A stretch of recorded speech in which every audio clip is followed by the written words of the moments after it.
जाता है, यहाँ से खिंचाव पड़ता है, तीरा कम हो जाता है, शोल्डर में खिंचाव आता है और यहाँ पे कॉलर लगाते वक्त चुनट पड़ जाती है और अंदर का जो फैब्रिक है वो भी इकट्ठा हो जाता है। तो आज की वीडियो आपने फुल वॉच करनी है। इस वीडियो में आपको 3 ऐसी टिप्स दूंगी जिसको फॉलो करके आप हर तरह का फ्लैट कॉलर जो है वो आसानी से बना सकते हैं। तो वीडियो को स्टार्ट करते हैं।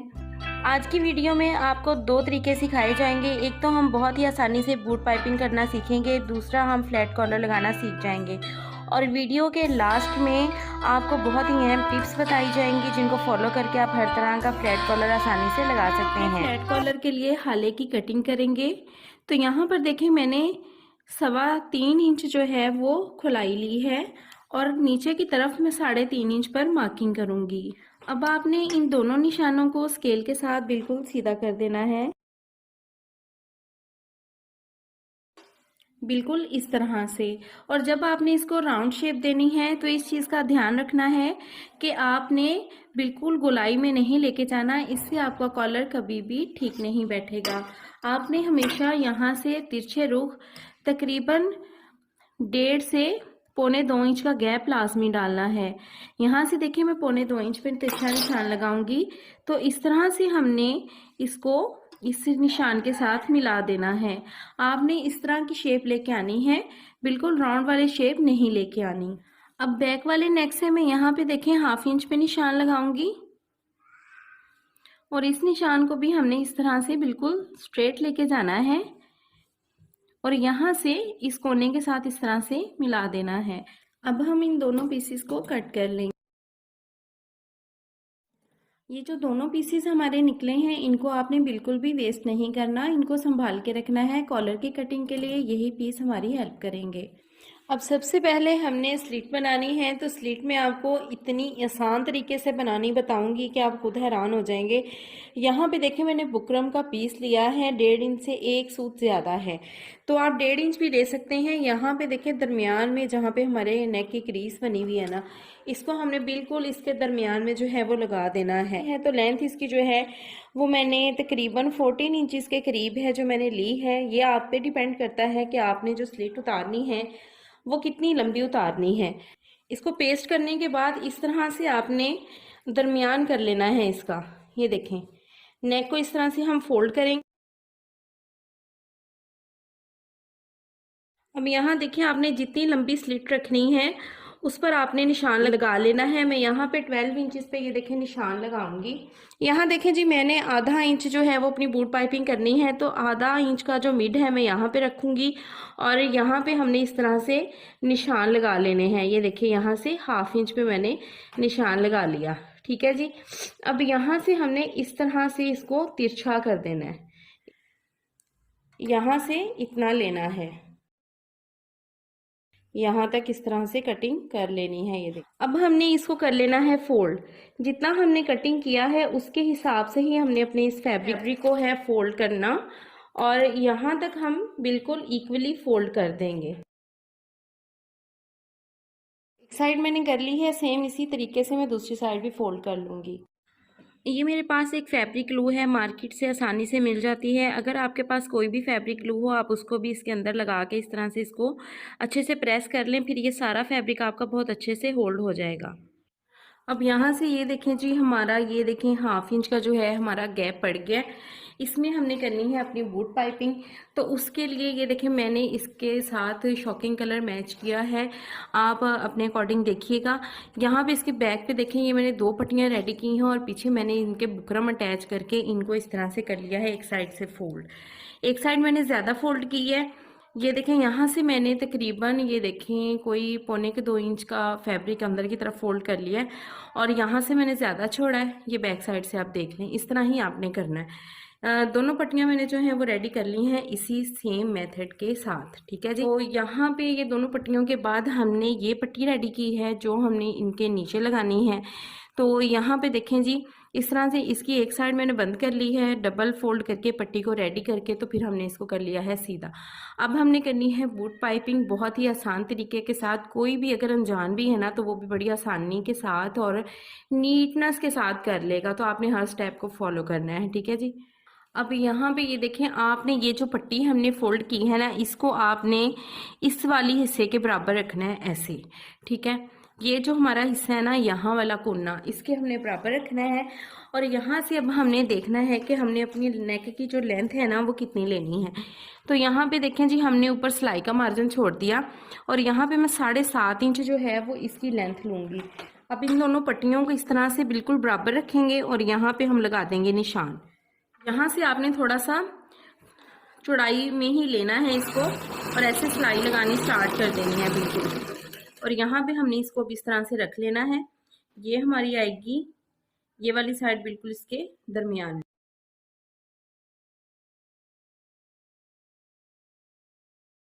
अब ये देखें, ये पीछे से कुछ इस तरह से बनेगा और फ्रंट इसकी इस तरह से है।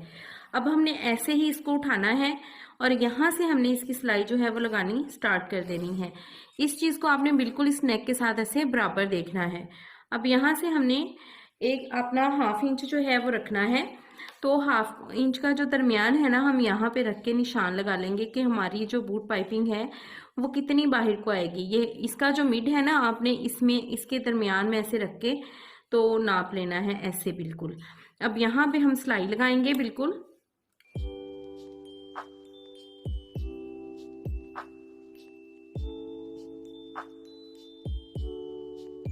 तो ये देखें जी, इस मेथड के साथ बहुत ही परफेक्ट आपकी बूट पाइपिंग जो है वो लग जाएगी और आपकी बैक साइड भी इतनी कोई नीट बनेगी ना कि देखने वाला भी हैरान होगा कि किस प्रोफेशनल दर्जी ने जो है वो ये सूट सिलाई की है। ठीक है, आपने इसी मेथड को फॉलो करके अपनी बूट पाइपिंग जो है वो लगा लेनी है।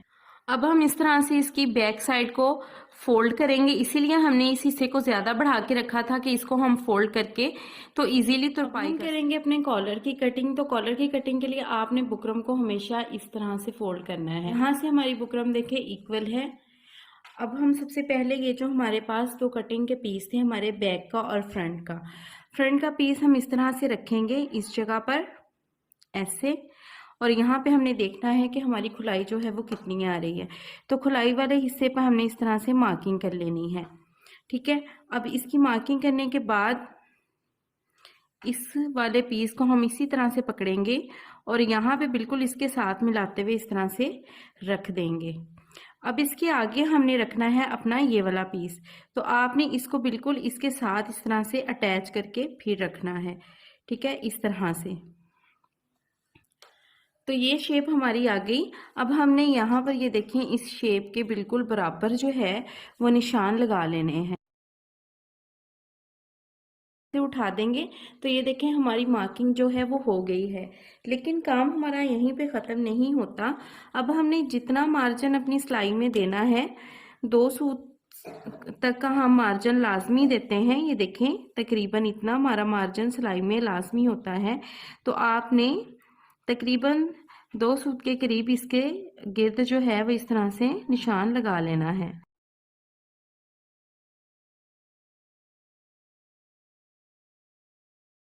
हमारी जो कटिंग है वो इस निशान के ऊपर होगी। अब हमने ये देखना है कि हमने अपना जो फ्लैट कॉलर है उसकी चौड़ाई कितनी रखनी है। तो यहाँ पर देखें जी, मैं तकरीबन 1.25 इंच के करीब इसकी चौड़ाई रखूँगी। तो यहाँ पे ये देखिए 1.25 इंच पे मैं निशान लगा रही हूँ। इस निशान को और इस निशान को आपने फॉलो करना है इस तरह से।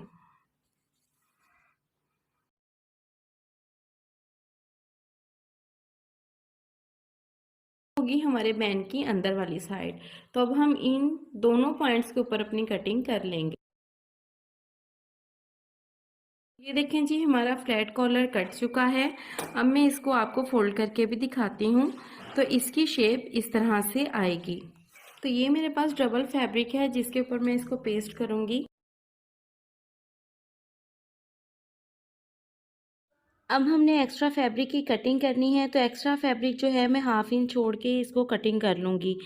आपने बहुत ज़्यादा साथ रख के कटिंग नहीं करनी, क्योंकि जब हमने फोल्डिंग करनी होती है और कम कपड़ा कटिंग किया होता है ना, तो हमारी फोल्डिंग करना बहुत ही मुश्किल हो जाता है। पूरे कॉलर के गिर्द जितना भी एक्स्ट्रा फैब्रिक है आपने उसको 1/2 इंच के करीब कटिंग कर लेना है। अब इसी तरह इसके ऊपर वाला जो फैब्रिक है मैं बिल्कुल बुकरम के साथ रख के कटिंग कर दूंगी। कोई भी मार्जिन इसमें मैं नहीं रख रही हूँ, आपने बिल्कुल बुकरम के साथ रख के ही इसको कटिंग कर देना है। अब जो हमारा फैब्रिक जिस पर हमने बुकरम अटैच की है उस पर मैं ग्लू लगाऊंगी, क्योंकि मैंने फैब्रिक की फोल्डिंग करनी है। अगर आपके पास फैब्रिक ग्लू अवेलेबल नहीं है तो आप वैसे भी आयरन के साथ उसको प्रेस करके फ़ोल्ड कर सकते हैं। शावर लगाइए और आयरन के साथ फ़ोल्ड कर दें, तब भी बहुत अच्छे से जो है उसकी फ़ोल्डिंग हो जाती है। लेकिन अगर आप बिगनर्स हैं तो आप ग्लू यूज़ कर सकते हैं। अब हमने बुकरम वाला और दूसरा फैब्रिक एक दूसरे के ऊपर रखना है और अंदर वाली साइड पर हमने लगानी है सिलाई। आपने किनारे से बिल्कुल भी इसको बंद नहीं करना, किनारे इसके ओपन ही रहेंगे। और इस तरह से हम जब सिलाई लगाएंगे ना तो आपने एक साइड को अच्छे से पक्का कर लेना है, ताकि जब हम इसको अटैच करने लगे तो हमारी जो सिलाई है वो बार बार खुले नहीं। तो इस तरह से हमने इसको जो है ना वो सिलाई लगा लेनी है अंदर वाली साइड पे। आपने सिलाई हमेशा बुकरम से थोड़े से फासले पे लगानी है, क्योंकि जब हम कॉलर को उल्टाते हैं ना तो वो अच्छे से पलट जाता है और फैब्रिक भी इकट्ठा नहीं होता। एक्स्ट्रा फैब्रिक को अब हम यहाँ पे कटिंग कर देंगे और कटिंग करने के बाद हम हल्के हल्के से इसमें कट्स लगा लेंगे, ताकि इसको पलटना आसान रहे। अब हम कॉलर को पलटा लेंगे और इस तरह से आयरन करके हमने सारा जो बैक का फैब्रिक है वो पीछे की तरफ कर देना है और कॉलर नीट कर लेना है। कॉलर को हमने आयरन करके नीट कर लिया। अब जो एक्स्ट्रा फैब्रिक बैक वाली साइड का है उसको इसी तरह से हम फ्रंट साइड पे पलटेंगे और अच्छे से हमने इसको ना आयरन कर लेना है, ताकि बाद में जब हमने कॉलर लगाना है ना तो हमें इस फैब्रिक को कवर करना आसान हो जाए। आपने हल्का सा शावर करना है और इसको इस तरह से कॉलर के ऊपर ही फोल्ड करके प्रेस करते जाना है।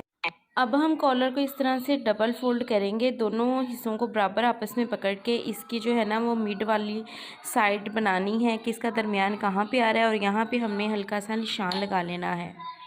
अब हम शर्ट की फ्रंट और बैक दोनों को पकड़ के तीरे की सिलाई लगा लेंगे। अब जो ये हमारे बूट पाइपिंग वाली साइड पे एक्स्ट्रा फैब्रिक है उसको हम दोनों साइड से कट कर देंगे। इन किनारों को कटिंग करने के बाद आपने पट्टी को इस तरह से बराबर करके देखना है। अगर आपकी भी पट्टी इस तरह से थोड़ी सी बढ़ रही हो तो आपने सीज़र की मदद से इसको हल्का सा तराश देना है। अब हम बैक साइड को पकड़ेंगे और इस तरह से इसका दरमियान करके हल्का सा यहाँ पे हम बारीक सा कट लगा लेंगे।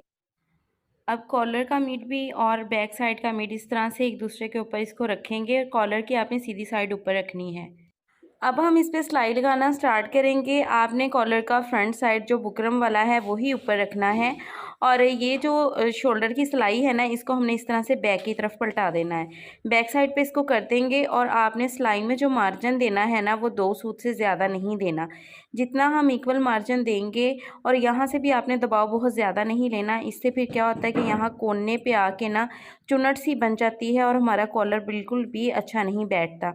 बिल्कुल इक्वल मार्जिन लेते हुए हम इसको सारे को जो है वो इस तरह से सिलाई लगा लेंगे।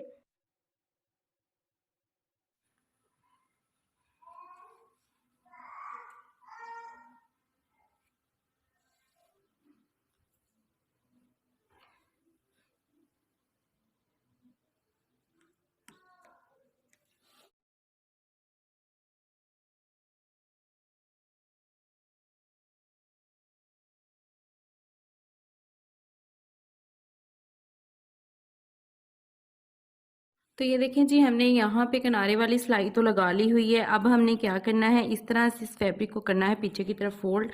ये फैब्रिक हमारा ऐसे ही अंदर की तरफ रहेगा। अब यहाँ पे हमने बिल्कुल सीधी एक सिलाई चला देनी है। आपने अब यहाँ से ये देखें, ये जो आपकी बूट पाइपिंग आ रही है ना, इसकी बिल्कुल सीध से ऐसे सिलाई लेनी है। आपका बिल्कुल भी फैब्रिक नहीं बढ़ेगा और यहाँ से आपकी ये जो नोकें सी निकल आती है ना वो भी कभी नहीं निकलेंगी, और इस वाले कपड़े को आपने ऐसे सीधा ही रहने देना है। अब यहाँ पे ये देखें, आपने इसी मेथड के साथ जो है ना वो सिलाई लगानी है। बिल्कुल अपने ये पाइपिंग, अगर आप पाइपिंग लगाई या लेस लगाई कुछ भी, इसके बिल्कुल सीध में आप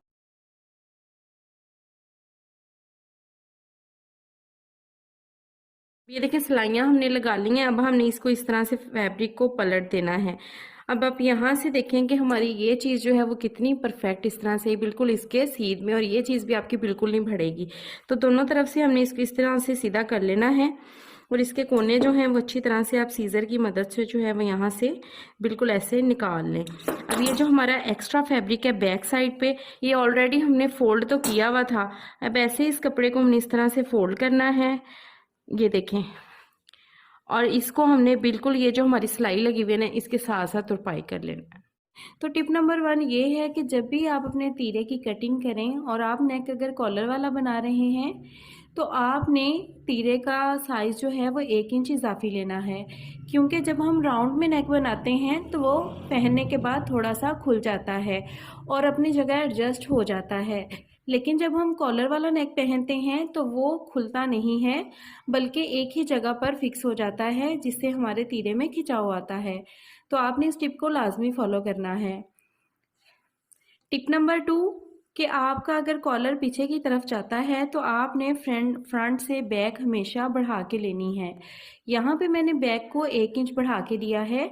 इससे क्या होगा कि कॉलर कभी भी पीछे की तरफ नहीं गिरेगा। टिप नंबर 3, यहाँ से जब हम तीरा डाउन के लिए निशान लगाते हैं तो अमूमन ½ इंच पर लगाते हैं, लेकिन ये निशान आपने पौना इंच पे लगाना है।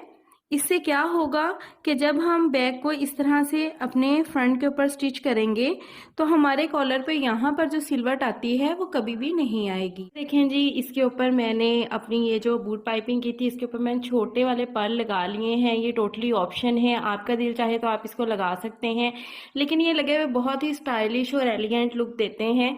तो ये थी जी आज की हमारी वीडियो और अहम सी टिप्स, क्योंकि इन टिप्स के बगैर आप कभी भी इजीली अच्छा वाला फ्लैट कॉलर नहीं बना सकते।